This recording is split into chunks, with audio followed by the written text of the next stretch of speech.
Hey there, Jason Gay with Kappa. Today I'm at the Southern Theater doing my daily check.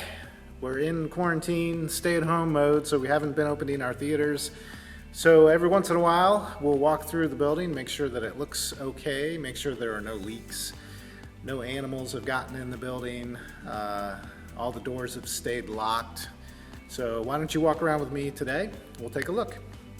The Southern Theater and Hotel, back in 1896, had to create their own electricity. What you're looking at right there is the lighting control board for the house lights and the stage lights. Before the theater was built, a lot of theaters in Columbus burned down, and so the public was very concerned about safety.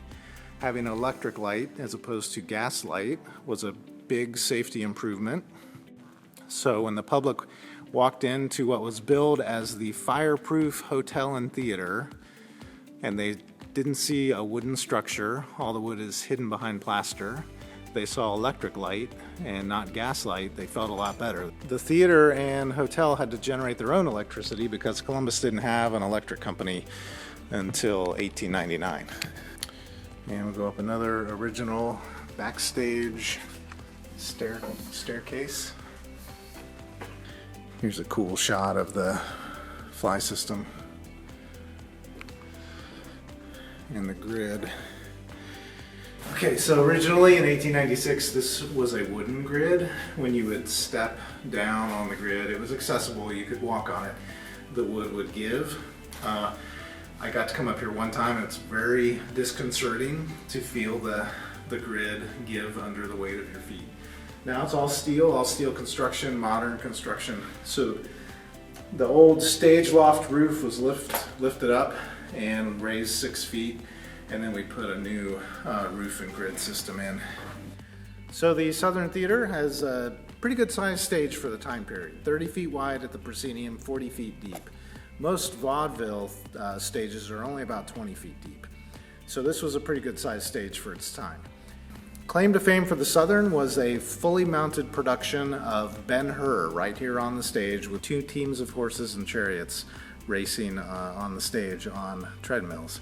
I can only imagine what that looked like. You know, back then it wasn't all that unusual to have animals on stage. Today it's quite a scene. The furthest seat in the second balcony from center on stage is only 85 feet away. So every seat in this theater is very intimate, very close. It's a great place to see concerts. It's a great place to watch the opera because of the natural acoustics in the building. The Columbus Jazz Orchestra sounds fantastic in here. Opera Columbus sounds fantastic in here. I would recommend anyone come and see a show here. Not a bad seat in the house. Okay, so that's the walkthrough of the Southern Theater. We hope you enjoyed it. If you have any questions or comments, you can write them in below and I'll try to get back to you, try to address them in an upcoming video. Until then, stay safe, use good hand hygiene, and we'll see you in another video. So I'm gonna zoom in to this slot in the ceiling. So this was cut into the plasterwork for a production of Peter Pan. There's a steel beam right above that. We left it in during renovation. We thought it was historic enough to leave it.